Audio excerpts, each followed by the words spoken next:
So, brothers and sisters, I bring you big news from the universe. The simple gospel truth right now, yes, a pie. Yes, at this moment, hot strawberry pie is coming out of the oven, a Wisconsin oven, Jan's oven, arriving like the steamy angel of love. The pie is a calling, a summons to shared acts of delight. Ed, the happy spouse of pie creator Jan, is even as we speak, taking out of the freezer Mountain Valley vanilla custard, the peak of creaminess. Gradually, friends arrive, following a tug toward the kitchen. Just 5 unknowns, Ricardo, Lou, Robin, and of course Jan and Ed, Midwesterners even. Who are they? What are they doing? Simply having pie together in the midst of an urgent, dangerous world at large? A few commonplace humans on some ordinary day in the country, this is news? Just now, do any of these friends realize their sheer insignificance in the big picture? Does the rush of time or mortality haunt them? No. They give off more light and heat with each passing year like stars do, or the sun. Actually, there will be 2 warm strawberry pies. Pie number 1, a ceremonial pause for recovery, and then pie number 2. Chuck the cat feels the electricity. He's homebound now, an indoor cat, to protect him from the woods and the hunter's trap. Often bored, he stalks and chews the fur on his legs as he tries to domesticate his wild heart. But right now, Chuck sticks close by, lips slightly apart, maneuvering for his own saucer of custard, nose high. Can you imagine how the first pie slides onto the table?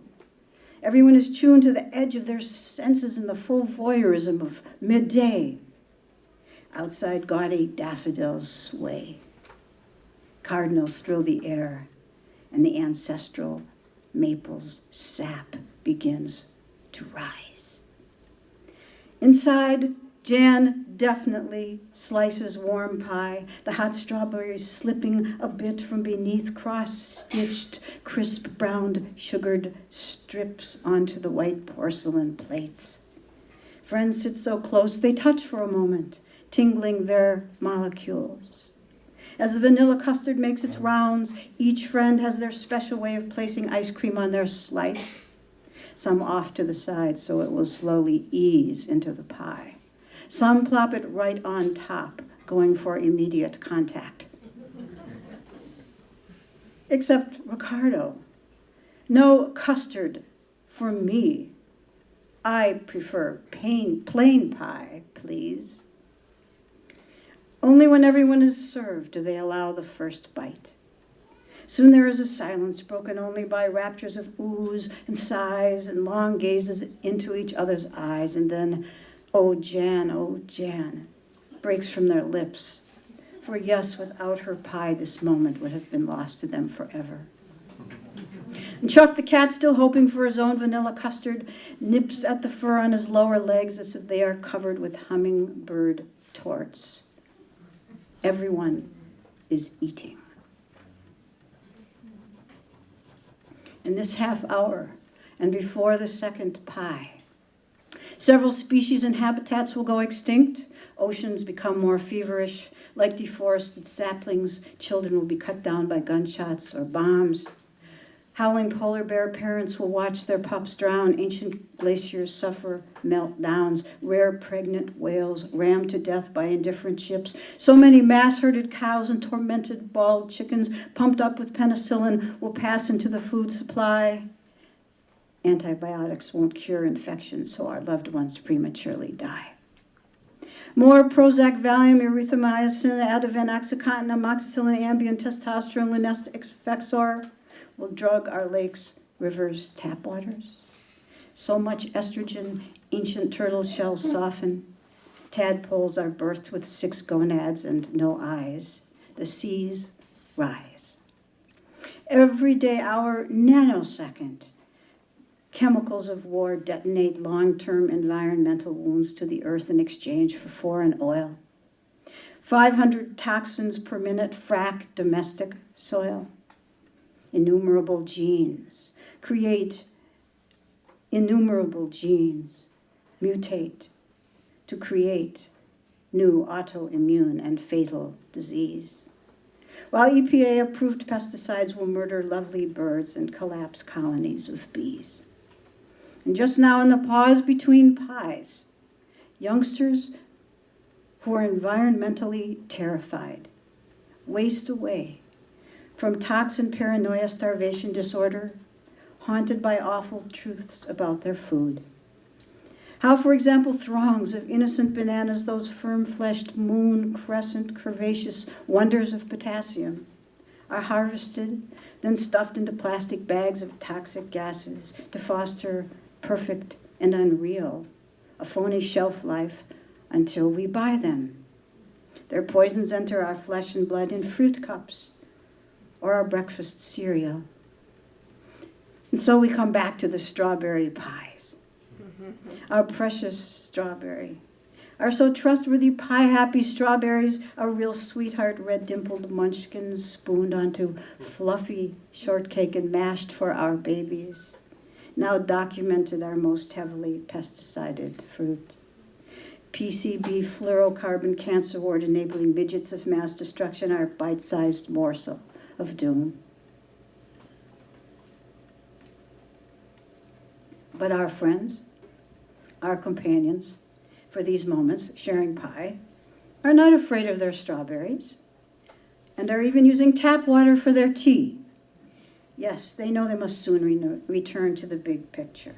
Yes, they've got to get out of the kitchen. Yes, they know their tininess, that science has proved humans are composed of so much empty space that each of us compressed into actual matter will fit into one mere fleeting tablespoon. But just now, our companions are refugees among special Midwest kitchen sensations. Softly melted ice cream seeps between bites of pie, further loosening each slice. Everyone senses the temperature slowly cool in the final moments from which they look up at each other shyly, satisfied enough to search the gooey remnants of their intelligence for some sociable comment that might redeem them. But why bother? Everyone's cheeks are flushed, their eyes warm, their timing perfect. Each knows somewhere deep that this bond is also ecology, a direct service to creation.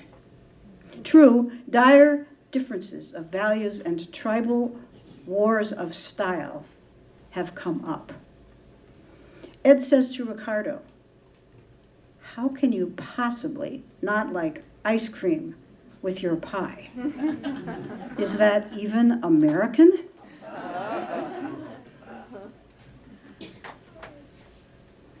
Ricardo shoots back.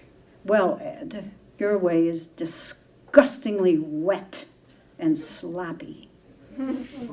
A savage conflict of pie ideologies. What now will follow? Outside, the daffodils flinch, robins pop Valium. These two men, will they just stalk off tight-lipped and door-slamming, or will they exchange loud, custardly insults, like, "You, communist, mother traitor, milk denier"? "No, you, full-fat dairy product whore." Whoa, whoa, whoa, whoa. Beneath their pastel t-shirts, are they armed? And then there's Jan. Will Jan deny Ricardo a second helping of pie? Inside, Chuck the cat's back fur is up with alarm. All outdoors, waits with bated breath for some version of a human debacle. Then Ed responds, "Oh, hey, okay, well, sure, just plain pie is fine. Thanks, brother. Guess that leaves more ice cream for the rest of us." Puts down a saucer for Chuck the cat. It's over. Unbelievable de-escalation. two opposing sides have survived together in the company of humans. On this good afternoon, they're an environmental protection act as practical as crushing cans, lowering emissions, or sending money to the rainforests or native lands. The energy of their affection drifts outdoors, pollinating the neighborhood. So infectious they inspire one depressed goldfinch to go off Zoloft, and bitter young bees to turn in their pistils. And the entire backyard and its creatures relax in relief and awe. This is truly an Earth Day, a call to celebrate us as their companions. They know well that fear, that deep within humans lies a fatal flaw, branded by our thumb that grasps and cocks to kill.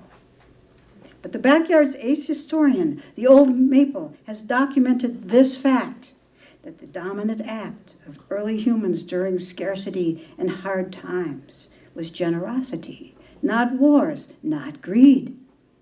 So it excites hope and fulfills a huge need among the wildlife all around to see friends reenact the wellspring of their early nature. They know Ed is reaching deep into the origins of being when he opens the freezer and says, "I'll get us another quart of custard." As he grasps his cold, tight cover with his opposable thumb.